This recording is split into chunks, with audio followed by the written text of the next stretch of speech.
잠시 후 2024 오토메이션 애니웨어 생성형 AI 웨비나가 시작됩니다.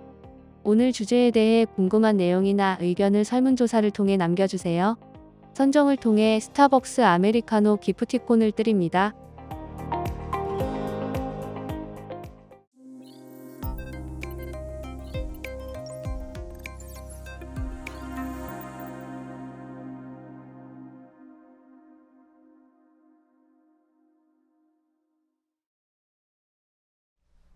에이전트와 멀티모달로 강화되는 렉 세미나 잘 들으셨습니까? 질문이 몇 가지 나와서 제가 그 중에서 세 가지를 골라낸 다음에 여러분들께 보충 설명하도록 하겠습니다. 자, 지난 7월 31일 에이전트와 멀티모달로 강화되는 렉 웨비나에서 나온 질문 몇 가지 중에서 역시 오늘도 세 가지를 제가 뽑아봤는데요. 먼저 일반적인 지식, 그리고 특정 지식, 요게 섞여 있거나 아니면 애매하거나 뒤죽박죽이 된 이런 질문이 들어올 경우에 렉이 어떻게 환각을 극복할 수 있을까요? 라는 질문을 주셨습니다. 자, 다음으로 다양한 고객사별 문서 양식으로 되어 있는 기술 사양서, 구매 시방서, 뭐 여러 가지 문서 유형들이 있을 겁니다. 요걸 명사를 잘 정리해 가지고 우리가 보유한 제품에 적용하고 맞춤형으로 빠르게 공급할 수 있도록 할 방법이 무엇이냐를 질문하셨고요. 마지막으로 인베딩 모델을 어떻게 선정해야 되느냐, 그리고 문서 파싱하고 청킹 정확도를 어떻게 높일 것이냐에 대한 방안이 궁금합니다 라는 세 가지 질문을 해주셨습니다. 예, 제가 각각에 대해 가지고 여러분들께 간략하게 설명을 드리겠습니다. 먼저 1번입니다. 일반적인 지식, 그리고 특수한 아주 범위가 좁은 요 지식이 혼재된 질문을 사용자가 충분히 할 수 있습니다. 이럴 때 렉이 환각을 어떻게 극복할 수 있을까라는 질문인데요. 요게 두 가지 관점에서 볼 필요가 있습니다. 먼저 핵심 포인트를 보시면 LLM은 넓고 얕은 지식, 그리고 렉의 벡터 검색은 좁고 깊은 지식을 담당하죠. 이 두 가지를 이용해 가지고 결국 사용자가 어떤 의도한 질문을 잘 파악해 가지고 원하는 대답을 가져와 가지고 LLM이 적절히 잘 섞은 다음에 말이 되도록 만들어서 사용자에게 제공하는 이런 단계를 거치게 된다고 제가 이미 설명드린 바 있습니다. 이럴 때 이제 환각이 발생할 가능성이 전혀 없다고 얘기할 수 없습니다. 렉을 쓰게 되면 환각을 확실히 줄여주고요. 그리고 어떤 전문적인 지식 관련해 가지고 잘못된 대답이 나올 확률을 많이 떨어뜨려 주는데요. 그렇다고 완벽하게 다 제거할 수 있느냐? 그건 또 아닙니다. 뭐 대표적인 경우, 제가 지난번에도 한번 설명을 드렸겠지만 기업 내부에 있는 문서 두 개가 모순되는 내용을 담고 있는 경우가 있습니다. 예를 들어 이런 경우죠. 규칙이 하나가 있을 때 이 규칙을 어떤 데는 이 규칙에 대한 설명이 이게 옳다라고 하고요. 어떤 경우는 이 규칙에 대한 설명이 그렇지 않다라고 얘기할 가능성이 있습니다. 뭐 보통 법규 같은 경우도 시간이 지남에 따라 가지고 바뀌죠. 그럼 어떤 경우는 그게 합법이다가 어떤 경우는 불법이 될 가능성도 있는 겁니다. 이런 경우에는 벡터 검색을 하게 되면 지식이 두 가지가 동시에 나오는데 LLM이 이걸 받아들일 경우 혼란을 겪는다라고 제가 간략하게 한번 설명을 드린 적이 있을 겁니다. 그런데 그거 말고요, 일반적인 어떤 지식하고 특수한 지식이 부딪힐 때 문제가 발생할 가능성이 없어? 라는 생각을 할 수 있습니다. 렉의 시스템 프롬프트 설정 문제로 인해 가지고 LLM 쪽에서 의도치 않은 답변을 할 가능성이 좀 있긴 합니다. 사용자 질문에 쓰인 단어, 용어가 중의적인 경우 대답이 명확하지 않거나 의도에서 벗어날 가능성이 있습니다. 즉, 요 두 가지 가능성 때문에 환각이 이제 발생하는데요. 요거를 하려면 어떻게 해야 되느냐? 완벽하지는 않겠지만 어느 정도 지침은 있습니다. 제일 대표적인 게 뭐냐면 시스템 프롬프트 자체를 조금 엄격하게 하는 방법이 있습니다. 그런데 엄격하게 하면 어떤 문제가 발생하느냐 하면 대답 자체가 할 수 있음에도 불구하고 너무 엄격한 바람에 못할 가능성이 있는 겁니다. 다음으로요, 요 사용자 질문에 쓰이는 단어, 용어가 이제 중의적인 경우에는 이게 좀 머리가 아픕니다. 왜 그러냐 하면 벡터 검색을 할 때는 뽑아냈는데 LLM이 그 단어 자체가 중의적이거나 아니면 조금 이상하다고 생각해가지고 누락하거나 다른 걸로 바꿀 가능성이 있단 말이에요. 이럴 경우에는 파인 튜닝이 좀 필요합니다. 예를 들어 벡터 쪽의 검색을 원활하게 위해서도 인베딩 쪽 파인 튜닝이 필요하다고 제가 말씀드린 적이 있을 건데요. LLM 쪽도 역시 기초적인 어떤 이런 어휘 단어들을 알아야지 이런 환각에서 벗어날 수 있단 말이에요. 그렇기 때문에 파인 튜닝을 이용해 가지고 이 경우에는 이 가능성을 줄이는 이런 방법을 많이 쓰고 있습니다. 그런데 말이죠. 이거보다 좀 더 복잡한 문제가 한 가지가 있습니다. 더 큰 문제점인데요. 벡터 데이터베이스를 터넌트로 나누지 않을 경우, 요거를 제가 잠깐 설명드리자면, 내부에서 사용하는 어떤 그런 지식하고요, 외부 사람들이 사용하는 지식, 요 두 가지가 좀 다른 가능성이 있습니다. 예를 들어 내부적으로만 봐야 될 게 있습니다. 뭐 개인정보 보호라든지 기업의 어떤 기밀 정보들이 있을 수 있죠. 아니면 사규나 법규에 의해 가지고 제한적인 이런 정보들이 충분히 있을 수 있습니다. 이럴 경우에는 한 통에 담아두면요, 일반 외부 사용자가 요걸 우리가 프롬프트 인젝션 공격이라는 전문적인 용어를 쓰는데요, 요거 뭐냐면 프롬프트를 적절히 잘 만들어 가지고 그러니까 질의를 할 때요, 우리 시스템을 혼란을 줄 목적으로 프롬프트를 정교하게 설계한 다음에 그거를 딱 주는 겁니다. 그러면 허가되지 않은 내부 정보에 접근할 가능성이 있어요. 즉 원래는 누설되면 안 되는 정보인데 사용자가 그걸 유도하는 겁니다. 따라서 조금 보수적으로 보통 래거인 시스템 프롬프트를 생성하는 방법을 사용하기도 하고요. 두 번째는 뭐냐면 요 터넌트 자체가 아예 나눠가지고 완전히 접근이 안 되는 이런 방법을 쓰기도 합니다. 그런데 이제 이런 경우에는 뭐 대답할 수 없다는 응답이 좀 많아지는 것은 사실입니다. 아까도 말씀드렸지만 시스템 프롬프트를 엄격하게 만들수록, 보수적으로 만들수록 응답 자체가 이거는 유효하지 않은 질문입니다. 물론 뭐 그렇게 얘기하지 않겠죠. 대답할 수 없는 질문이니까 여기에 대해 가지고는 별도 다른 채널을 이용해 가지고 질문 부탁드리겠습니다. 보통 이런 메시지를 사용자에게 이제 뿌리는 경우인데요, 이게 좀 늘어나는 그런 어려움이 있다는 걸 여러분들이 기억하시면 될 것 같습니다. 자, 다음으로 두 번째 질문. 다양한 고객사물 문서 형식으로 되어 있는 뭐 여러 가지 명세서들이 있겠죠. 요거를 정리해 가지고 맞춤형으로 빠르게, 여기서 핵심은 빠르게입니다.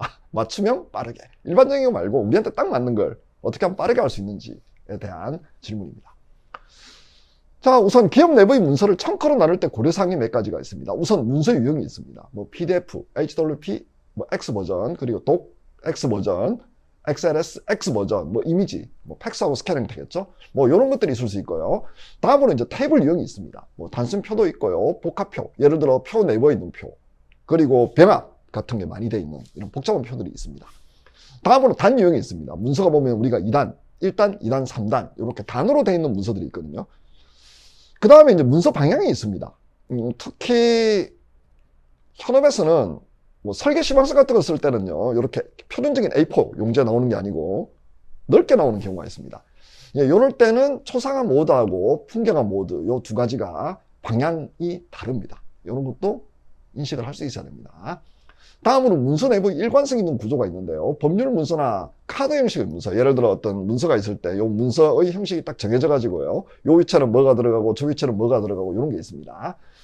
요 세 가지를 어떤 식으로든지 우리는 인식해 가지고 적절히 잘 문서 조각, 청크로 나눠야 됩니다. 만일 기업 내부의 문서가 상기 고려사항과 관련해 일관성을 유지하면 됩니다. 즉 일관성이 제일 중요하다는 건데요, 종수가 많더라도 일관성을 유지하게 되면 대응이 되게 빠르고요, 일반적인 어떤 그런 프로그램을 하나 개발해 가지고 여러 군데 써먹을 수 있는 겁니다. 하지만 어디서 문제가 발생하느냐 하면 문서 숫자가 적다 하더라도요, 문서마다 모두 유형, 구조가 제각각이라면 그 다음부터 문제가 발생하는 겁니다. 즉 회사에서 확보하고 있는 문서를 잘 보실 필요가 있습니다. 수작업을 줄이려면 특정 문서 하나의 내부 구조도 일관성을 유지해야 합니다. 이게 무슨 얘기냐면 문서 하나의 여러 가지 형식으로 뭔가가 나오는 거죠. 예를 들어 표 같은 경우도 온갖 다양한 형식의 표가 존재하고요, 그리고 문서의 논리적인 구조도 좀 일관성이 없다. 그럴 경우는 사람 손이 많이 가기 마련입니다. 그렇기 때문에 여러분들이 요 유형이 어떤 게 있는지를 보시고요, 요게 어느 정도 일관성이 있는지를 보신 다음에 문서 하나를 여신 다음에 그 내부 구조도 역시 문서 하나가 어느 정도 통일된 형식, 양식, 표현 방법 아니면 논리적 구조를 따르는지를 먼저 확인하시는 게 좋습니다. 요것만 되게 되면 요 맞춤형으로 빠르게 공급할 수 있고요, 요게 아니면 어쩔 수 없습니다. 그 다음부터는 좀 SI성으로 갈 수밖에 없는 그런 상황이 오는데요, 뭐 그렇다 하더라도 문서 자체가 아주 파편화되어 있는 경우는 좀 드물다고 보시면 될 것 같습니다. 자, 다음으로 질문 3. 인베딩 모델 선정 기준하고 문서 파싱, 청킹 정확도 제고 방안이 궁금합니다 라는 질문을 해주셨습니다. 자, 먼저 인베딩 모델 선정 과정에서 여러분들이 중요하게 생각하게 되는 사안이 두 가지가 있습니다. 일단 다국어입니다. 뭐 영어 같은 경우는 대부분 다 됩니다. 한중일 같은 경우는 다국어 지원이 되는 그런 모델을 택하지 않으면 이게 잘 안 됩니다. 그렇기 때문에 다국어 지원이 되는지를 먼저 확인하실 필요가 있습니다. 여기서 이제 어려운 게 뭐냐면 영어도 있고 한국어도 있고 중국어도 있고 일본어가 있다 이럴 경우가 좀 어려운데요. 여러 언어를 섞는 경우에는 보통 이 각각 또 번역하고 거꾸로 막 오고 하는 게 어려우니까요. 언어를 보통 하나 통일하고요. 번역 과정을 넣어야 할 가능성도 있습니다. 요즘 번역기들 되게 잘 된단 말이에요. 그렇기 때문에 베이스라인 문서를 하나 잡은 다음에 예를 들어 영어로 하겠다. 그럼 영어로 된 문서를 딱 우리가 표준적으로 만들고요. 그리고 질문이 들어오면 그걸 영어로 바꿔가지고 검색을 하고 그리고 그 나온 결과를 또 번역해서 한국어로 전달하는 이런 방법이 존재할 수도 있습니다. 그 다음 LLM 같은 경우 파라미터 수가 좀 높고 그리고 언어 번역 기술이 좋은 그런 LLM도 있습니다. 챗GPT 같은 경우 잘하죠.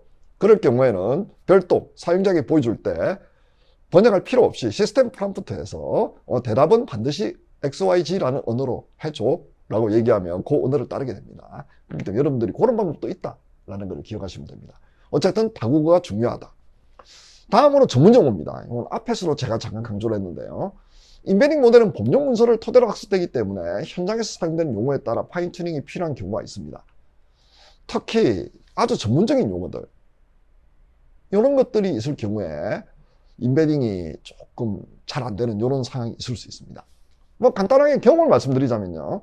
레인보우 브레인에서 실무 경험 우리가 한번 해보니까 10% 이상 차이가 벌어집니다. 그렇기 때문에 아주 어떤 도메인 스페시픽한 즉 분야에 특화된 그런 여러분들이 지식을 잘 인베딩 모델을 이용해 가지고 벡터 데이터베이스에서 넣고 또 인출하려면 아무래도 파인튜닝이 필요하실 가능성이 있다라는 걸 기억하시면 될 것 같습니다. 다국어 그리고 어휘 요 두 가지에 대해 가지고 여러분들이 고려를 하시고요. 벤치마크도 꼭 해보셔야 됩니다. 그런데 요 다국어 같은 경우는 벤치마크 어느 정도 통하는데요. 요 전문 용어 같은 경우는 뭘 쓰더라도 여러분들이 가지고 계신 사례 문서를 본 적이 없으니까요. 아무래도 약간 떨어질 가능성이 있다. 뭘 쓰더라도요. 그럴 경우는 인베딩 모델 자체를 하나를 잘 선택하신 다음에 파인튜닝 한다라는 방법을 여러분들이 기억을 하시면 좋겠습니다. 자, 다음으로 문서 파싱하고 청킹 정확도를 어떤 식으로 높일 것이냐. 우선 만병통치약은 없습니다. 프로그램 하나가 모든 문서를 정확하게 파싱해서요. 정확하게 의미 단위로 청커를 나누는 획기적인 솔루션을 기대하고 있다면 눈높이를 조금 낮추실 필요가 있습니다. 심지어 챗GPT 4V나 4O의 경우에도 테이블이나 복잡한 문서를 완벽하게 파싱하지는 못합니다. 그래서 제가 아까 질문 2에 대한 대답 내용을 여러분들이 참고를 하시면 이 정확도를 제고하려면 우선 들어오는 인풋 문서가 좋아야 되구나. 어느 정도 일관성이 있고 그리고 여러 가지 한 문서 안에서도 또 논리적이라든지 아니면 형식 자체가 통일된 이런 방식일 때 제일 좋다라는 것을 기억을 하시고요. 관건은 뭐냐? 완전히 자동화하느냐가 아닙니다. 대부분 100% 자동화 이걸 생각하시는데요. 이게 좀 힘듭니다. 사실상. 왜냐하면 중간중간에 예외가 발생합니다. 근데 이 예외를 모두 다 고려하려면 비용이 너무 많이 들어갑니다. 그렇기 때문에 차라리 사람 손을 얼마나 덜 타게 만드느냐에 집중을 하시는 편이 가성비를 그리고 시간도 절약할 수 있습니다. 비용하고요. 레인보우 브레인은 여기에 대한 풍부한 현장 경험을 확보하고 있습니다. 여러 가지 다양한 문서들을 우리가 또 POC 그리고 벤치마크 뭐 여러 가지 테스트를 통해 가지고 경험이 있습니다. 그렇기 때문에 여러분들이 뭐 궁금하신 사안들 있으시면 연락 주시면 우리가 이 경험을 토대로 해서 조언을 드리도록 그렇게 하겠습니다. 자, 이렇게 해서 질문 3가지를 마무리했습니다. 감사합니다.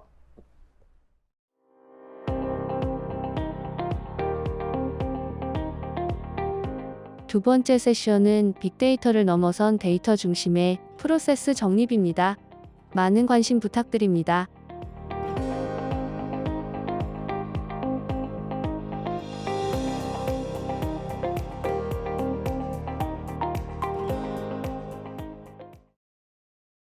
빅데이터를 넘어선 데이터 중심의 프로세스 정립.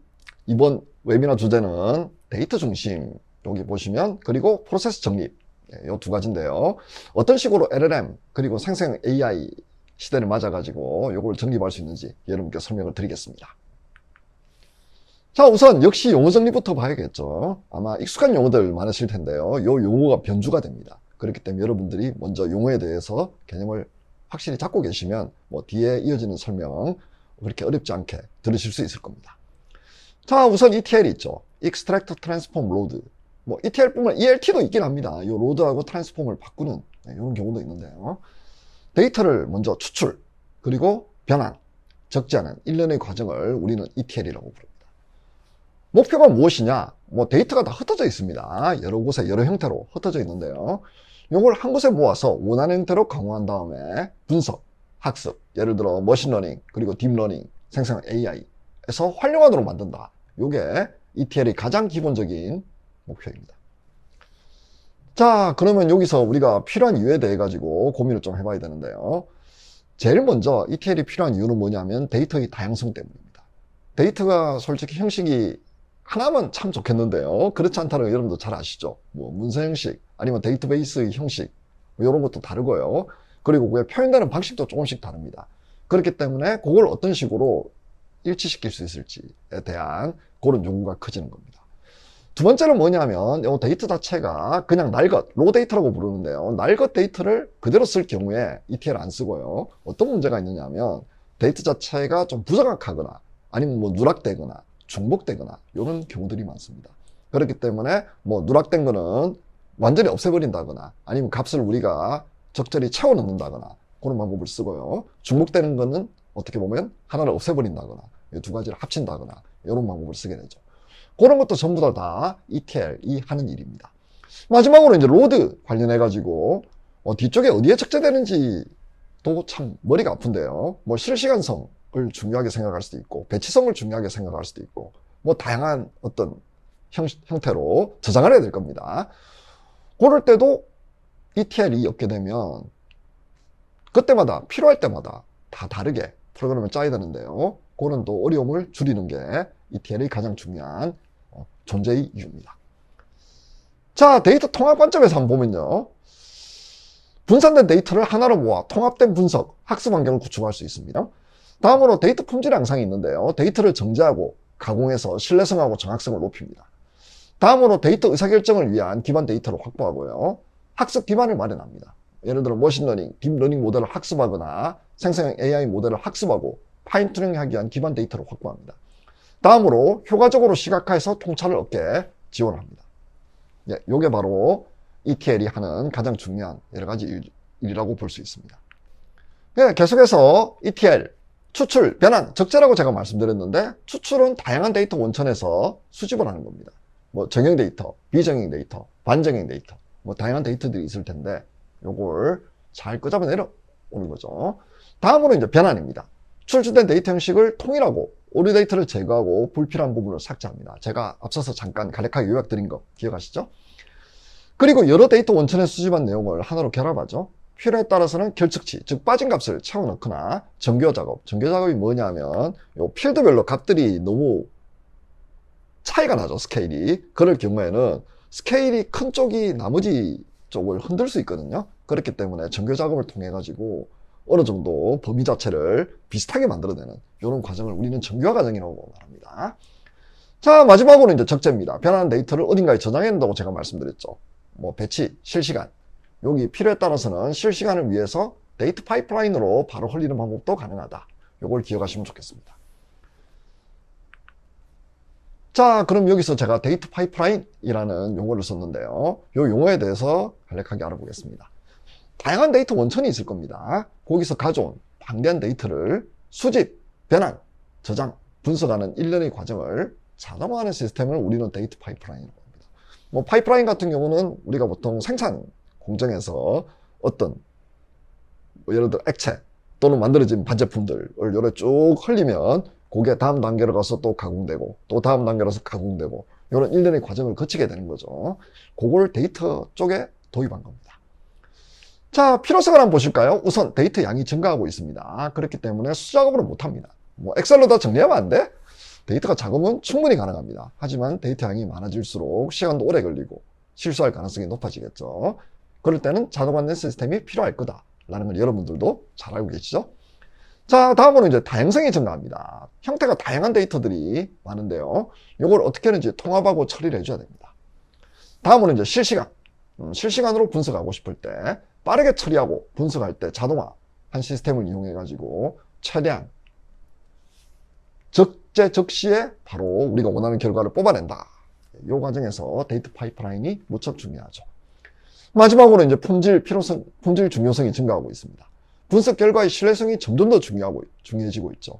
예를 들어 우리가 아무리 어떤 의사결정을 내리는데 자동화돼 있고 또 빠르게 한다 하더라도 그게 부정확하면 아니야만 못합니다. 그렇기 때문에 데이터 품질이 중요하다. 여기에 대해 가지고는 아마 모든 분들이 다 공감하시는 그런 내용이 아닐까 싶습니다. 크게 세 가지 유형이 있습니다. 배치 처리. 요거는 일정한 주기. 예를 들어 우리가 LLM, 생성형 AI에서 초거대 언어 모델을 파인 튜닝을 하겠다. 매일 하는 게 아닙니다. 주기적으로 합니다. 예를 들어 한 달, 아니면 반기 이런 식으로 모아놓은 다음에 처리를 하게 되죠. 다음은 이제 스트리밍 처리인데요. 요거는 실시간으로 처리할 필요성이 있는 겁니다. 예를 들어 제일 대표적인 게 뭐냐면 침입 탐지 같은 것들, 아니면 어떤 오류나 이상한 게 발견됐을 때 즉시 통지를 하고 거기에 대응하는 이런 게 있을 수 있습니다. 그럴 때는 스트리밍 방식을 써야 됩니다. 그 다음에 이제 마이크로 배치라는 게 있습니다. 이걸 람다 아키텍처라고도 부르는데요. 작은 단위의 데이터를 주기적으로 처리하는 방식입니다. 즉 배치성이 있는데 스트리밍처럼 조금 좁힐 수 없어? 이런 어떤 요구사항이 있을 수 있거든요. 그럴 때는 마이크로 배치라는 걸 이용합니다. 제가 또 여러분들을 위해서 또 그림으로 정리를 한번 해봤습니다.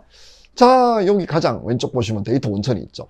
API로 끌어올 수도 있고, 정형, 즉 관계형 데이터베이스, 그리고 문서, 노시퀄이라든지 아니면 파일들, 요건 비정형, 그리고 여러분들이 로그가 쌓일 수 있죠. 이게 이제 반정형입니다. 이런 데이터 원천이 있을 때 ETL이 이 데이터를 가져와서 추출, 변환, 적재, ETL 과정이라고 제가 말씀을 드렸습니다.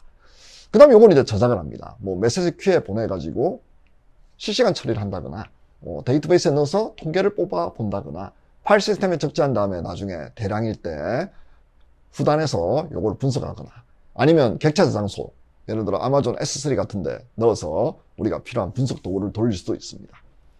이렇게 해서요, 딥러닝, 머신러닝, 그리고 LLM, 임베딩, 그리고 렉 쪽으로 보내고요. 그 다음에 비즈니스 통찰, 그리고 이제 분석을 할 수 있습니다. 요 전체를 우리는 빅데이터 처리 프로세스의 어떤 핵심적인 건데요. 핵심적인 파이프라인이라고 부르는데요. 요걸 어떻게 자동화하느냐가 관건입니다. 즉, 자동화 수준이 높을수록 훨씬 더 쉽고 정확하고 빠르게 처리를 할 수 있겠죠. 근데 자동화 수준이 떨어지거나 수작업이 많이 개입되면 아무래도 느려지고 실수할 가능성이 높다라는 것을 한 번 더 제가 강조를 드리겠습니다. 자, 데이터 파이프라인 설명을 마쳤으니까 지금부터는 데이터 거버넌스 관점에서 가장 중요한 바로 데이터 확보에 대해서 설명을 드리겠습니다. 이 데이터 관련해 가지고 회사의 모든 데이터가 다 있으면 실은 어려운 거 없습니다. 그거 쓰면 됩니다. 그런데 현실적으로 그게 쉽지는 않습니다. 왜 그러냐면 비용 문제, 그리고 한 회사에서 모든 데이터를 다 가질 수 없다는 현실적인 문제가 있는 겁니다. 세상이 복잡해졌죠. 복잡해진 만큼 데이터들도 급격하게 늘어나고 있고요. 그리고 이 늘어난 데이터 자체가 곳곳에다 편제되어 있다는 거 여러분들이 아마 이미 몸으로 느끼고 계실 겁니다. 그렇기 때문에 이 데이터를 어떻게 확보하느냐가 생성형 AI 쪽에서도 매우 중요합니다. 자, 그럼 데이터 유형을 먼저 살펴보고요. 그리고 문제점들을 보겠습니다. 우선 데이터 유형은 크게 사내, 사회 데이터 이 두 가지로 나눠집니다. 사내 데이터는 회사 내부에서 보유하고 있는 데이터입니다. 그리고 사회 데이터는 회사 외부에 존재하는 데이터인데요. 공공 데이터, 라이선스가 있는 데이터, 오픈 라이선스 데이터, 요거는 아무나 쓸 수 있는, 물론 제한 조건이 있을 수 있습니다. 그리고 라이선스가 없는 데이터, 요거는 제한 조건이 없는 데이터입니다. 요런 여러 가지 데이터들이 존재한다라는 걸 여러분들이 기억을 하시고요. 여기서 이제 고려해야 될 문제점이 무엇이냐? 먼저 사내 데이터만으로 모든 작업이 가능해? 다음으로 사회 데이터만으로 모든 작업이 가능해? 그런데 보통은 이 두 가지가 다 필요할 것 같아. 그러면 어떻게 결합해? 바로 이 세 가지입니다. 즉 내부에 있는 데이터 다 한번 뒤져가지고 충분한지, 우리가 할 수 있는 일을 할 수 있는지 이제 보는 거. 그 다음 부족한 데이터라든지 아니면 없는 데이터가 있습니다. 그럴 경우는 사회에 정말 데이터가 존재하긴 해? 그 데이터를 우리가 저렴하고 정확하게 확보할 수 있어? 빠르고 저렴하고 정확하게. 그리고 그걸 가져와 가지고 우리 데이터하고 어떤 식으로 같은 뷰로 볼 수 있도록 통합할 수 있어.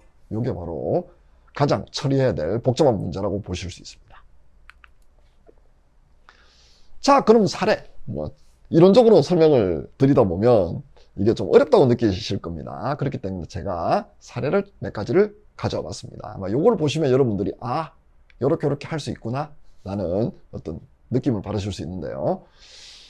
자, 특정 업계를 위한 LLM 파인 튜닝에 필요한 데이터를 어떻게 확보할까 라는 제가 사례를 하나 들고 와봤습니다. 여러분도 잠깐 한번 생각해 보시면 파인 튜닝 할 때 필요한 데이터가 무엇일까 부터 고민하셔야 됩니다. 그럼 파인 튜닝은 왜 이래지? 또 고민해야 됩니다. 그럼 왜 해야 되지에 맞는 데이터를 가져와 가지고 요걸 이용해서 LLM을 똑똑하게 만드는 거. 요게 바로 우리 목표가 되겠죠. 주의사항이 있습니다. LLM 어느 정도 일반적인 지식, 즉 요거 개념으로 기초를 닦은 다음에 특정 지식을 부과하는 방법을 사용해야 환각을 줄일 수 있죠. 보통 우리가 확보하고 있는 사내 데이터는 일반적인 지식보다는 특정 지식, 즉 전문 지식을 담고 있을 가능성이 매우 높습니다. 왜냐? 보통 회사에서 하는 일들이 특수한 일일 겁니다. 버티컬러요. 즉 수직시장에서 아주 특수한 용어, 개념, 사례들을 많이 담고 있는 그런 문서들, 정형, 비정형, 반정형 상관없습니다. 그럼 요걸 이용해 가지고 우리가 LLM 파인 튜닝을 해야 되겠구나 라는 생각을 할 수 있는데요. 그런데 또 사내에서 어떤 특정 버티칼의 모든 지식 또는 용어를 다 가지고 있는 건 아닙니다. 예를 들어 레인보우 브레인에서는 금융, 특히 보험 쪽 파인 튜닝을 해봤는데요. 양쪽을 섞었습니다. 즉 예를 들어 어떤 정부 기관 또는 공공단체 아니면 협회, 여기서 발간하는 여러 가지 문서들, 용어집, 이런 거는 외부에 있는 거잖아요. 요거 하나.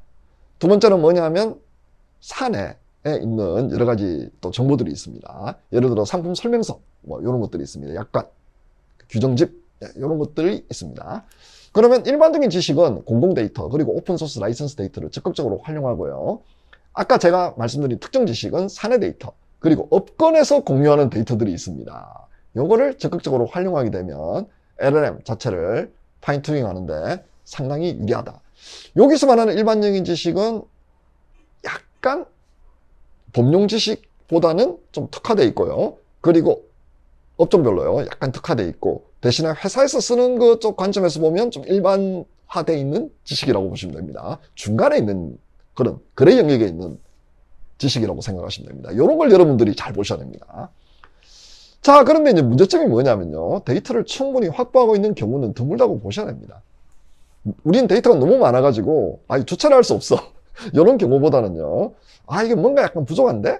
라고 생각하시는 그런 경우들이 더 많을 겁니다. 특히 매개 변수가 많은 모델을 학습하려면 문제가 발생할 수밖에 없는 구조라는 거 여러분들이 기억을 하셔야 됩니다. SLLM을 활용하면 약간 유리한 게 있습니다. 그런데 SLLM의 매개 변수도 점점 늘어나는 추세이기 때문에 요 매개 변수가 많은 모델인 경우 학습 데이터 양도 늘어납니다. 같이. 이게 바로 문제입니다. 그럼 여러분들이 회사에서 있는 데이터만 가지고는 충분히 SLLM을 학습시킬 수 없다라는 이런 어려움에 빠질 수도 있거든요. 요걸 어떻게 극복하느냐? 이게 바로 여러분들이 당면한 문제라고 저는 봅니다. 자, 그러면 생성 AI를 활용해서 어떻게 데이터를 증강하는지 설명을 드리겠습니다. 앞서 제가 데이터 확보가 어렵다. 그리고 내부에 있는 데이터만으로 안 되고 외부에 있는 데이터까지 결합해가지고 이런 말씀을 드렸는데요. 그것만으로도 뭔가 좀 부족할 때가 있습니다. 분명히요. 그럴 때 어떻게 해야 되느냐?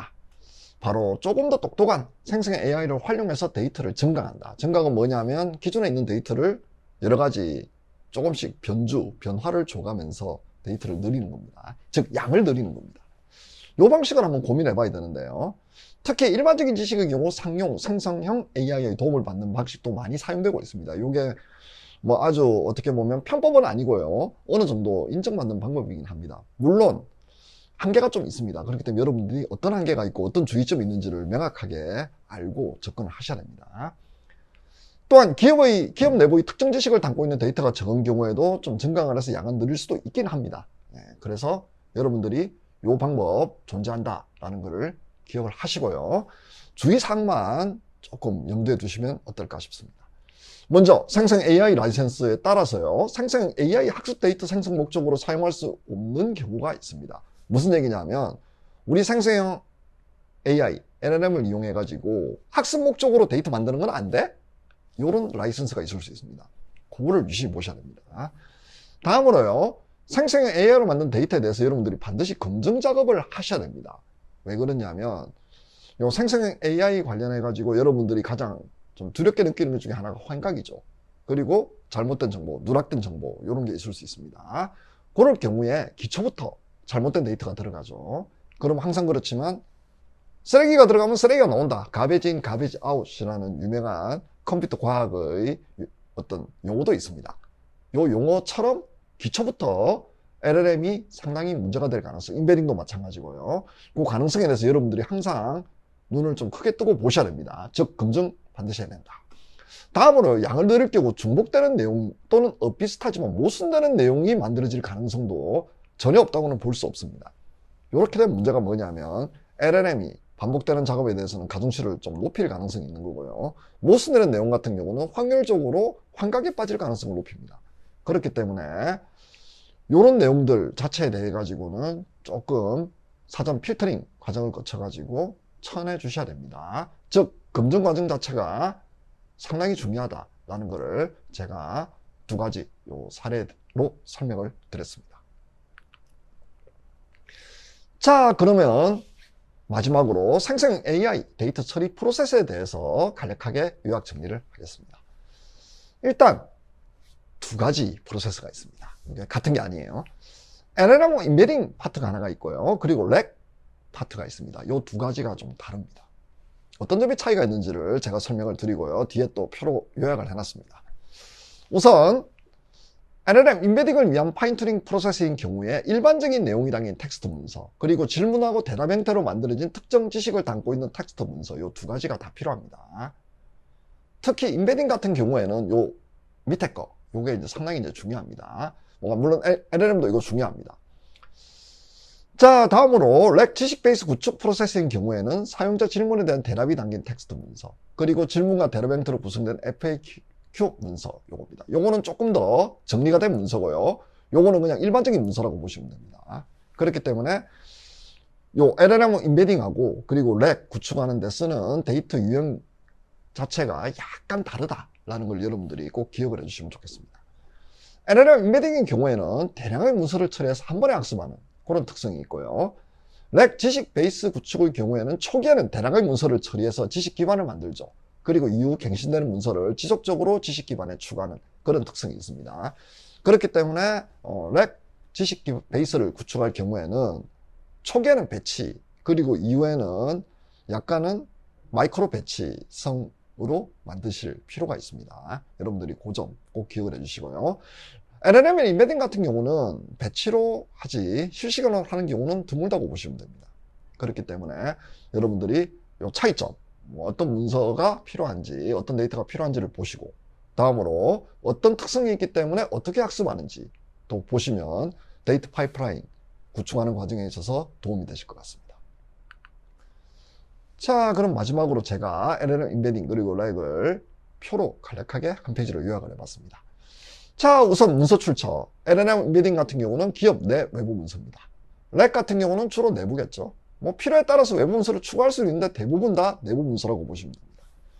자, 다음은 형식. 주로 비정형입니다. 렉 같은 경우는 비정형, 반정형, 정형이 다 들어올 수 있습니다. 물론 대부분 여러분들이 보시는 어떤 기업 내부의 문서는 비정형이 많긴 합니다. 하지만 필요에 따라 가지고는 이 두 가지가 더 추가될 수도 있다라는 것을 기억을 해주시면 좋겠습니다. 다음으로는 문서 특성. LLM 인베딩은 일반적인 지식을 보통 담고 있고요. 렉 같은 경우는 기업에 특화된 전문적인 지식을 담고 있습니다. 처리 빈도. 앞서 설명드렸지만 LLM 인베딩은 배치로 진행됩니다. 그리고 몇 개월 단위로 수행되고요. 렉 같은 경우는 초기에는 한 번에 다 한다. 이후에는 필요에 따라 조금씩 처리합니다. 예를 들어 일 단위, 주 단위, 이거는 상관없습니다. 기업이 어느 정도 문서를 많이 만들어내고 그걸 또 어떻게 빨리 현행하고 최신화하느냐, 여기에 달려있다고 보시면 됩니다. 자, 처리에 필요한 하드웨어. LLM의 경우에는 GPU 클러스터가 필요합니다. 인베딩 경우에는 단일 GPU, 그리고 CPU만으로 가능하기도 합니다. 하지만 좀 느리겠죠. 렉 같은 경우는 GPU가 필요하지 않습니다. 렉 자체는 어떻게 보면 아주 복잡한 그런 수학적인 연산을 한다기보다는 그런 거는 전부 다 LLM하고 인베딩이 맞죠. 나머지는 그냥 일반적인 어떤 연산을 수행하기 때문에 GPU가 필요하지 않아요. 하지만 렉 자체에 LLM 인베딩까지 같이 포함된, 즉 광개인 렉 같은 경우는 당연히 GPU 클러스터가 필요할 겁니다. 자, 마지막으로 데이터 증강입니다. LLM 인베딩은 필요한 경우가 대부분입니다. 근데 렉은 사실상 거의 필요하지 않고요. 고의로 아니면 뭐 임의로 늘릴 필요가 있을까? 라는 의문이 있긴 합니다. 물론 뭐 필요한 경우가 있을 수도 있는데요. 그런 경우는 흔치는 않을 겁니다. 기업 내 데이터를 임의로 늘릴 경우 잘못된 내용이 들어갈 가능성이 높기 때문입니다. 그렇기 때문에 여러분들이 LLM 인베딩 그리고 렉 관련해서 비교한 장표를 잘 보시면서요. 어떤 특징이 있는지, 그리고 이 특징에 따라 가지고 앞서 설명한 데이터 파이프라인을 어떻게 구성하는지를 잘 한번 생각해 보시고요. 기업의 어떤 현황, 그리고 이루고자 하는 목표에 맞춰 가지고 잘 구축하신 다음에 생성형 AI의 위력을 보시면 좋겠습니다. 자, 그러면 데이터 관련해 가지고 여러 가지 제가 말씀을 드렸는데요. 여기서 마무리하겠습니다. 감사합니다.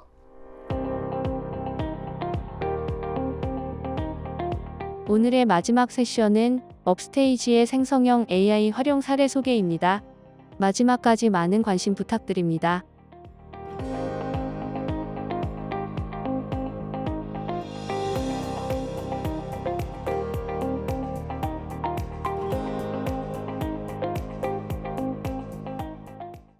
안녕하세요. 생성형 AI의 활용 사례를 소개드릴 업스테이지 김채경입니다.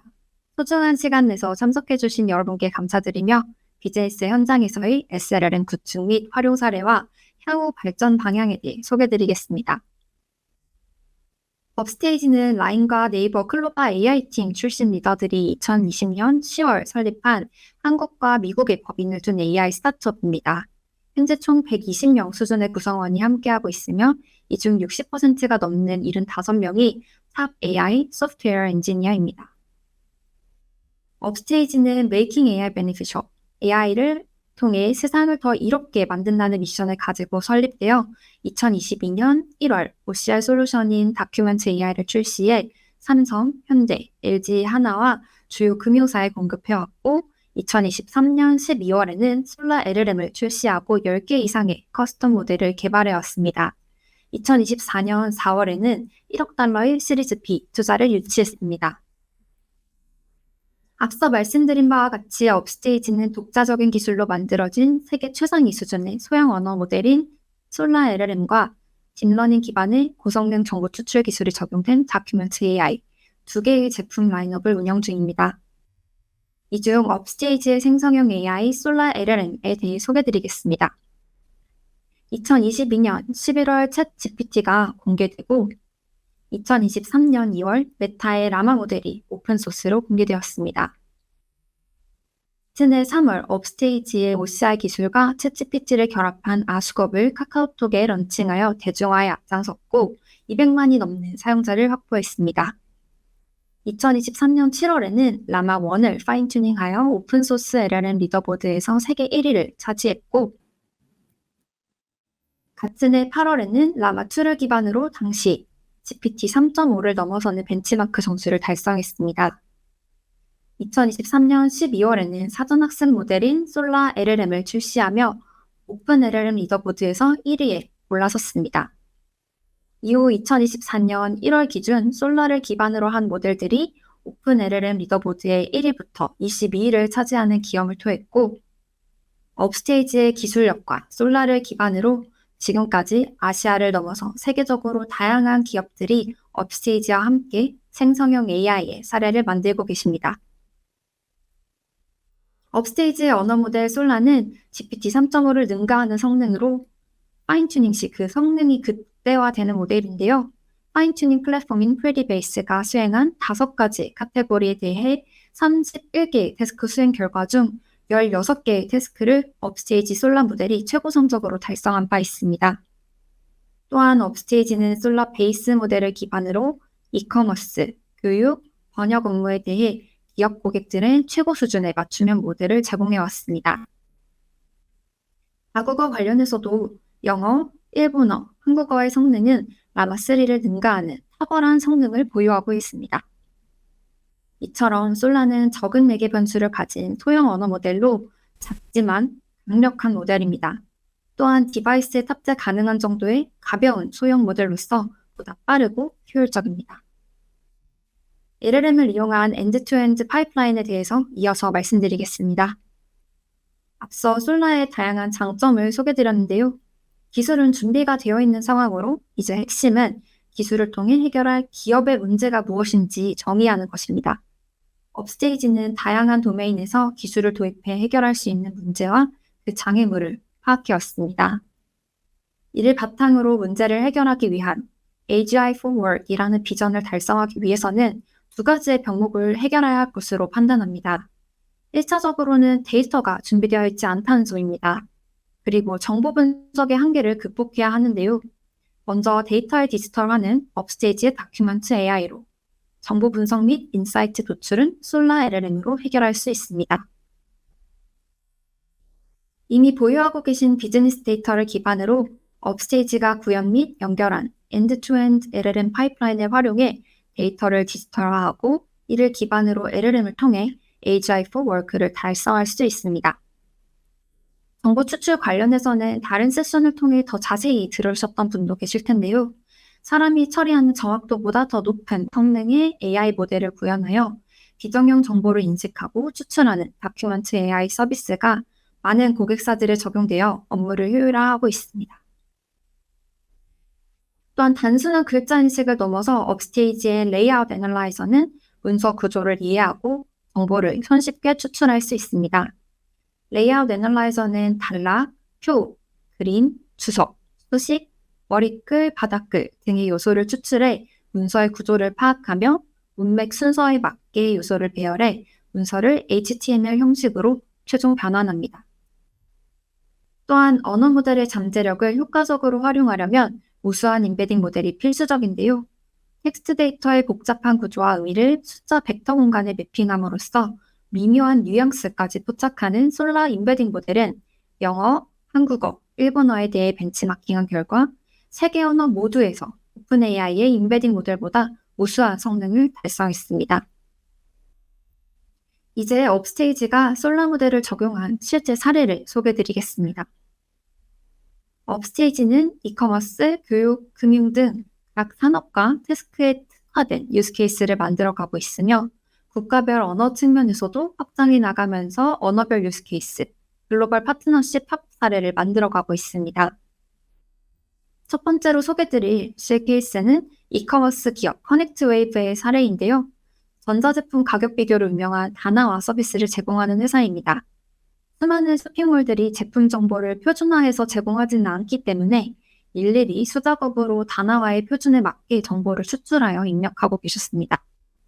현재는 솔라 모델을 통해 상품 설명 텍스트로부터 제품명, 색상, 세부 사양 등과 값진 정보를 자동으로 추출하고 이를 기반으로 상품 메타와 리뷰에 적용해 비정형 데이터를 전처리하고 있습니다. 또한 이를 기획적인 관점으로도 활용하고 계십니다. 정보 추출 및 리뷰 분석에 대한 성능 벤치마크를 진행한 결과 업스테이지의 솔라 모델이 경쟁 모델에 비해 월등히 뛰어난 성능을 보이는 것으로 입증되었으며 고객사도 이에 크게 만족하고 계십니다. 그 과정에서 이커머스 특정 태스크에 특화된 SLLM이 구현되었는데요. 먼저 베이스 LLM의 퍼블릭 및 프라이빗 커머스 데이터를 기반으로 각각 Continued Pre-training이 이루어진 뒤 이후 도메인 특화 태스크 데이터로 파인 튜닝이 수행되었습니다. 이렇게 개발된 특화 LLM을 통해 사용자 리뷰 요약, 감정 분석, 질의응답 및 광고 생성 등 커머스 영역의 태스크를 소화하며 업무 자동화를 지원한 사례입니다. 두 번째는 콴다를 서비스하는 한국의 대표 에듀테크 기업 메스프레소와 협력해 수학 문제에 특화된 모델을 구축한 사례입니다. 수학 관련 모델을 평가할 때 글로벌 차원에서 가장 공신력 있게 사용하는 평가 지표로는 GSM-8K, MAP 두 가지가 있는데요. 기본적인 산술 연산을 테스트하는 GSM-8K 벤치마크와 고난도 수학 경시 문제로 구성된 MAP 벤치마크 두 가지 척도에서 동시에 최고 성능을 달성한 경우는 최근 세계적으로도 유례를 찾아볼 수 없는 성과로 평가받았습니다. 또한 마이크로소프트의 토라 13비 모델보다도 뛰어난 성능으로 매개 변수 13비 이하 소타를 달성하며 글로벌 시장을 또 한 번 놀라게 한 사례였습니다. 업스테이지는 퀀다의 고품질 수학 전문 데이터를 학습해 언어 모델이 Chain of Thought 및 Program of Thought 기반의 학습을 통해 복잡한 수학 문제를 풀 수 있도록 파인튜닝을 진행했습니다. 세 번째는 한국언론진흥재단과 함께 수행한 미디어 영역 케이스입니다. 언론진흥재단에서는 언론 미디어 회사 관계자, 기자들이 접속해 뉴스와 콘텐츠를 검색할 수 있는 플랫폼을 운영하고 있습니다. 플랫폼 내 기존 키워드 검색 방식을 자연어 질의에 대응할 수 있는 환각 현상을 최소화한 검색 엔진 구축을 희망하셨습니다. 업스테이지는 솔라 LLM과 검색 증강 생성, 레그 기술을 함께 적용하여 자연어 검색 기능을 제공함과 동시에 자연어로 질문을 하면 최신성을 반영한 정확한 답변을 제공하면서 근거가 되는 기사들을 1위부터 5위까지 함께 제공하며 그 신뢰도를 높인 사례입니다. 다음은 금융보험 사례입니다. 보험 비즈니스는 크게 보험 판매와 보상 영역으로 나뉘는데요. 클레임 업무의 경우 보험 가입자가 보험금을 청구하면 그 요청이 적합한지 판단하고 적절한 보험 금액을 산정해야 합니다. 이 과정은 고객이 가입한 보험 상품, 특약, 납입 회차 등을 종합적으로 고려해야 하는 매우 복잡한 작업인데요. 업스테이지는 솔라 LLM과 보험사의 지식 베이스를 활용하여 사람의 판단보다 더 정확한 답변을 제공하는 보험 특화 생성형 AI 챗봇을 개발했습니다.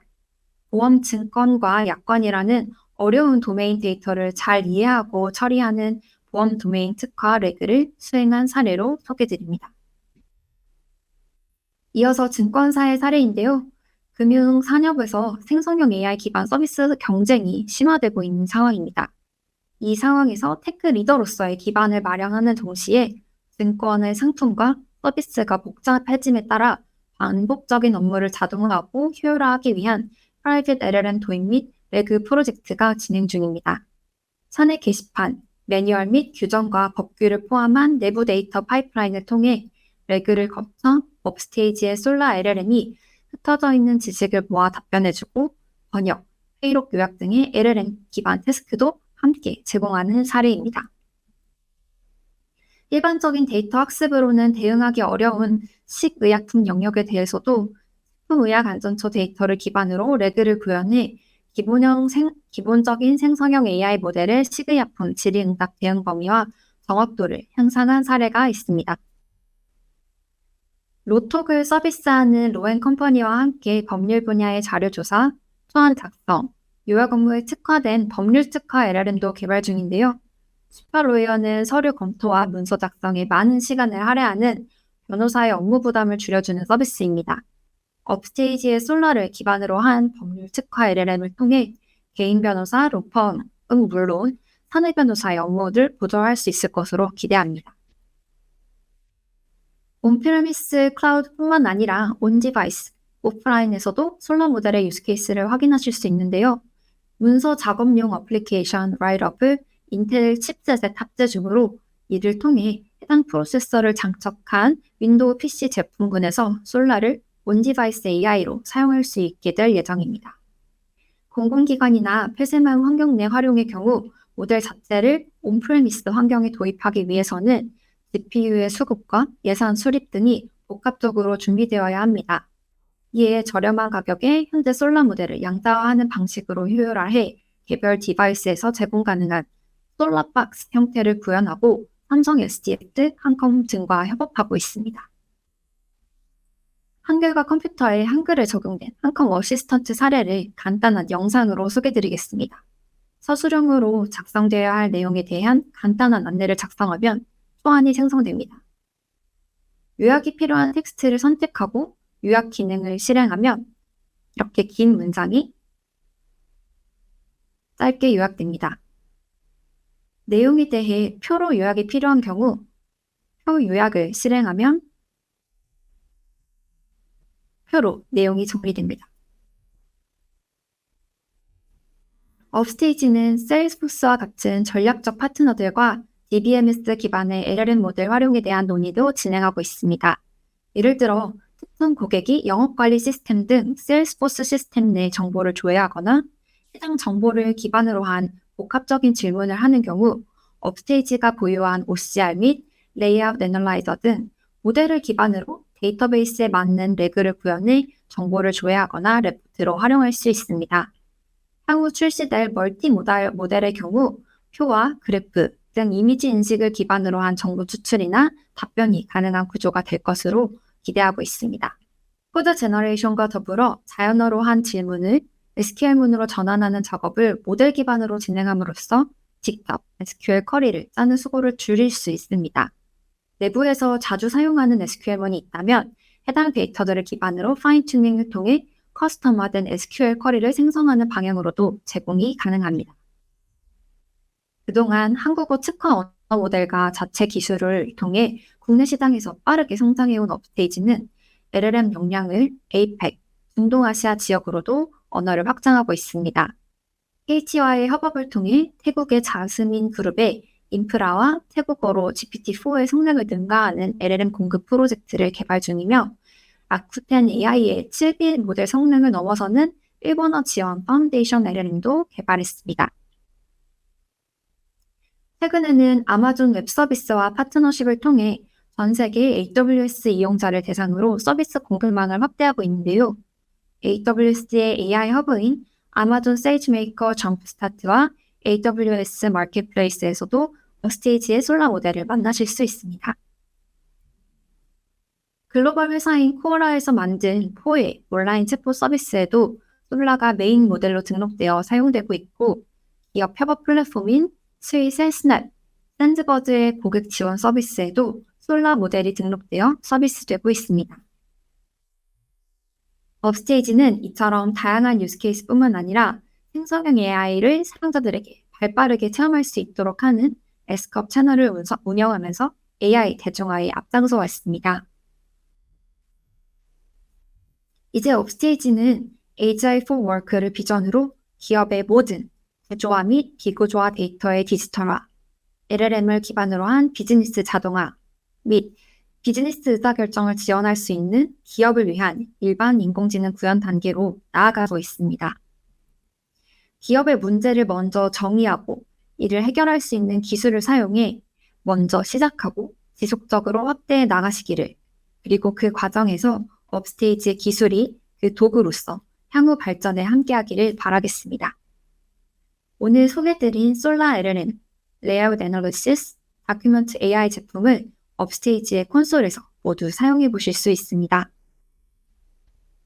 더 자세한 내용이나 업스테이지 제품 도입 상담이 필요하시다면 QR을 스캔하셔서 문의 주시면 업스테이지의 AI 전문가가 친절하게 안내해 드리겠습니다. 이상으로 업스테이지의 생성형 AI 활용 사례와 향후 발전 방향에 대한 소개를 마치도록 하겠습니다. 긴 시간 경청해 주셔서 감사합니다.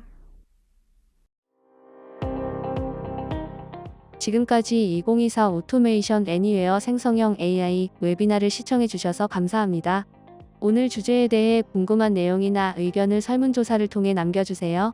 선정을 통해 스타벅스 아메리카노 기프티콘을 드립니다.